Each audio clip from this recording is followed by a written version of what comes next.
இயேசு கிறிஸ்துவின் நாமத்தில் காலை வாழ்த்துக்கள். இன்றைய மன்னா, எங்கள் கேடகமாகிய தேவனே, கண்ணோக்கமாயிரும். நீர் அபிஷேகம் பண்ணினவரின் முகத்தை பாரும். சங்கீதம் 84 வசனம் 9. பாருங்க, தாவீது அடிக்கடி இப்படி சொல்கிறாரு, நீர் தான் எனக்கு கேடகம் ஆண்டவரே, அதனால் நீர் எனக்கு கேடகமாக இருக்கும்போது எனக்கு துணையாக இருக்கிறீங்க, என் மேலே கண்ணோக்கமாயிருங்க. நீர் தானே என்னை அபிஷேகம் பண்ணினீங்க. ஆடுகளின் பின்னே போய் கொண்டிருந்த என்னை அரசனாக கூட்டி வந்து சேர்த்து நீர் என்னை அபிஷேகம் பண்ணினீங்களே, என் அண்ணன்மார்களுக்கு முன்பாக என்னை கனப்படுத்தினீங்களே, நீ ராஜாவாக என்னை அபிஷேகம் பண்ணினீங்களே அப்படின்னு சொல்லி நிறைய காரியம் உள்ளான அந்த காரியம்லாம் சொல்லப்படலை, ஆனால் அவர் சொல்லி இருப்பார். அப்படி சொல்லி என் முகத்தை பாருங்கள், உங்கள் முகத்தை பாருங்கள், பண்ணினவரின் முகத்தை பாருங்கள், நீங்கள் உங்கள் முகத்தை என் மேலே பார்த்தா தான் என் முகம் உங்களுக்கு தெரியும் ஆண்டவரே. பாருங்கள், 1000 நாளை பார்க்கலும் உமது பிரகாரங்களில் செல்லும் ஒரு நாள் நல்லதுன்னு நான் சொல்கிறேன் ஆண்டவரே. எத்தனை இடத்துக்கு போனாலும் உங்கள் ஆலயத்துக்கு வர்றதை போல் ஒரு கிருபை இல்லை ஆண்டவரே. ஆகாமிய கூடாரங்களில் வாசமாய் இருப்பதை பார்க்கலும் என் தேவனுடைய ஆலயத்தின் வாசற்படியில் காத்திருப்பதில் நான் தெரிந்து கொள்வேன் ஆண்டவரே. நீரே எனக்கு சூரியனும் கேடகமான, முதலையும் கேடகம்னு சொல்கிறாரு. கர்த்தர் கிருபையும் மகிமையும் அருளுவான்னு சொல்லப்பட்டிருக்குது. பாருங்கள், சேனைகளின் கர்த்தாவே, உண்மைதான் நம்பி இருக்கிறேன், நான் பாக்கியமான ஆண்டவரே. உம்முடைய முகத்தை என் மேலே பிரகாசிங்க, நீர் அபிஷேகம் பண்ணின என்னுடைய முகத்தை நீங்கள் பாருங்க ஆண்டவரே அப்படின்னு சொல்கிறாரு. உம்முடைய வீட்டில் வாசமாக இருக்கிறவர்கள் பாக்கியவான்கள், உண்மையிலே பலன் கொள்ளுகிறவர்கள் பாக்கியவான்கள் அப்படின்னு சொல்லி அவர் சொல்கிறத நம்ம பார்க்குறோம். 2 சாமுவேல் 22 அதிகாரம் 51 வசனம் பாருங்களேன். 22 51 வசனத்தில், தாம் ஏற்படுத்தின ராஜாவுக்கு மகத்தான ரட்சிப்பை அளித்து தாம் அபிஷேகம் பண்ணின தாவீதுக்கும் அவன் சந்ததிக்கும் சதா காலமும் கிருபை செய்கிறாராம். பார்த்தீங்களா, அபிஷேகம் பண்ணினா அந்த தாவீதுக்கு சதா காலமும் கிருபை செய்கிற ஆண்டவராக இருக்கிறார். அவர் தான் கூட்டி வந்து ஜனங்களை வச்சு வர அபிஷேகம் பண்ணுறத நம்ம பார்க்குறோம். 2 சாமுவேல் 5:3 பாருங்கள், இஸ்ரவேலின் மூப்பர் எல்லாரும் எப்ரோனிலே ராஜாவினிடத்தில் வந்தார்கள்.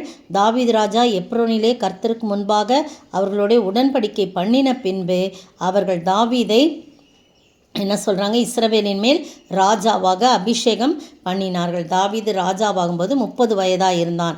அவன் 40 வருஷம் ராஜ்யபாரம் பண்ணினான்னு சொல்லி போடப்பட்டிருக்கு. பார்த்தீங்களா, அப்போ ஆண்டவர் அபிஷேகம் யாரை பண்ணுறாரோ அவங்கள கைவிடுதலை, எப்போதுமே அவருடைய முகத்தை நோக்கி பார்க்கிறவராய் இருக்கிறார். நீங்களும் நானும் கர்த்தரிலே அபிஷேகம் நிறைந்தவர்களாய் ஆவியானுடைய அபிஷேகத்தை நம்ம கேட்டு நிரம்பி இருக்கும்போது நம் மீது அவர் நோக்கம். பிரச்சனைகள் வரும், வியாதிகள் வரும், கஷ்டங்கள் வரும், இடுக்கங்கள் வரும், ஆனால் அதன் மத்தியிலே ஒரு பெரிய சந்தோஷமும் சமாதானமும். அப்படியே சோர்ந்து போய் ஐயோ வந்துருச்சேன்னு சொல்லி நம்ம சோர்ந்து போய் ஒரு நாள் அமர மாட்டோம். நம்மளுடைய வேலைகளை நாம் தொடர்ந்து செய்து கொண்டே இருப்போம். அப்படி தான் கடவுளுடைய மனுஷர்களுக்கு மற்றவர்களுக்கும் உள்ள ஒரு வித்தியாசம். எனவே அபிஷேகத்தினால நாம் நிரம்பி வழியும்படியாக ஆவியானவரை நாம் அழைத்து எப்போதும் அப்படி இருக்கும்போது நம்ம உரிமையோடு கேட்கலாம், ஆண்டவரே நீர் தானே என்னை அபிஷேகம் பண்ணினேன், ஆடுகளின் பின்னே போய்கொண்டது எங்கேயோ கடந்து இருந்தீங்க, என்னை ஆண்டவரை இங்கே கூட்டி வந்து சேர்த்து மகளாக அபிஷேகம் பண்ணீங்களே, என்னுடைய முகத்தை நீங்கள் பாருங்கள் ஆண்டவரே, உங்கள் முகத்தை என் மீது வீச செய்யுங்க ஆண்டவரேன்னு சொல்லி நம்ம கேட்கும்போது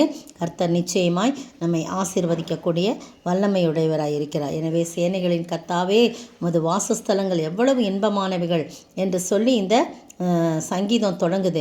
உம்முடைய 1000 நாளை பார்க்கலும் உம்முடைய பிரகாரங்கள் இருக்கும் ஒரு நாள் நல்லதாக இருக்குது. உம்முடைய வீட்டில் வாசமாக இருக்கிறவர்கள் பாக்கியவான்கள், அவங்க எப்போவுமே தூய மனதுடன் உம்மை துதித்து கொண்டே இருப்பார்கள் அப்படின்னு சொல்லி நிறைய வார்த்தைகள் இதில் போடப்பட்டிருக்கு.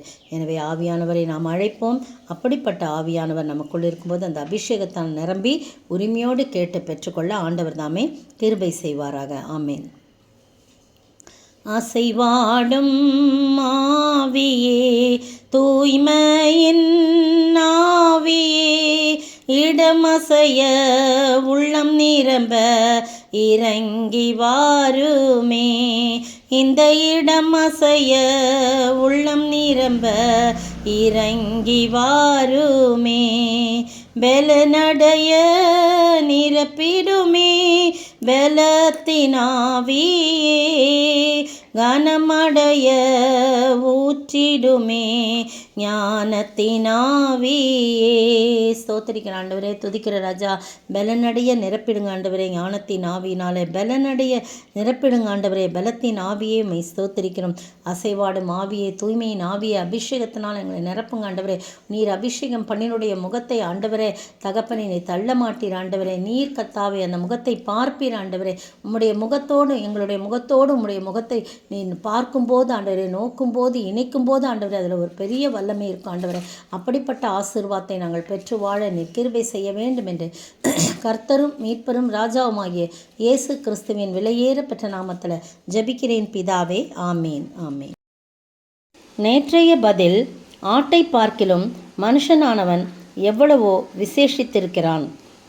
மத்தேயு 12:12 முன்பகுதி. இன்றைய கேள்வி, இயேசுவோடே இராதவன் அவருக்கு எப்படியாய் இருக்கிறான்? இயேசுவோடு இராதவன் அவருக்கு எப்படியாய் இருக்கிறான்?